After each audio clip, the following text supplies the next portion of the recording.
గత ప్రభుత్వ చాతకాని పాలనతో జరిగిన తప్పిదాలను ముఖ్యమంత్రి చంద్రబాబు నాయుడు నాయకత్వంలో కూటమి ప్రభుత్వం సరిదిద్దుతుందని గిద్దలూరు శాసనసభ్యులు ఏపీ పబ్లిక్ అకౌంట్స్ కమిటీ సభ్యులు ముత్తాముల అశోక్ రెడ్డి అన్నారు.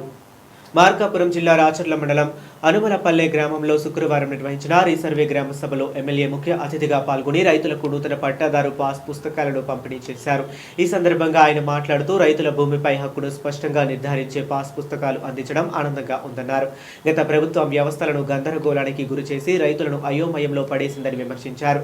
కూటమి ప్రభుత్వం అధికారంలోకి వచ్చిన తరువాత రైతుల సమస్యల పరిష్కారానికి ప్రాధాన్యత ఇస్తుందని, అందులో భాగంగానే రాజముద్రతో కూడిన నూతన పట్టాదారు పాస్ పుస్తకాలను పంపిణీ చేస్తున్నామని చెప్పారు.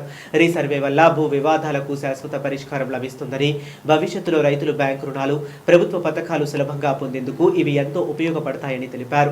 రైతు సంక్షేమమే కూటమి ప్రభుత్వ లక్ష్యమని, సీఎం చంద్రబాబు నాయుడు నాయకత్వంలో వ్యవసాయ రంగాన్ని మరింత బలోపేతం చేస్తామని స్పష్టం చేశారు.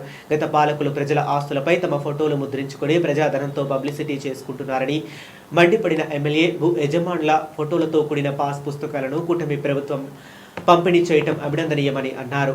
ఒక్క గిద్దలూరు నియోజకవర్గంలో 9,094 మంది రైతులకు ఉచితంగా పాస్ పుస్తకాలు పంపిణీ చేస్తున్నామని, ఈ నెల 9వ తేదీ వరకు ఈ కార్యక్రమం కొనసాగుతుందని తెలిపారు.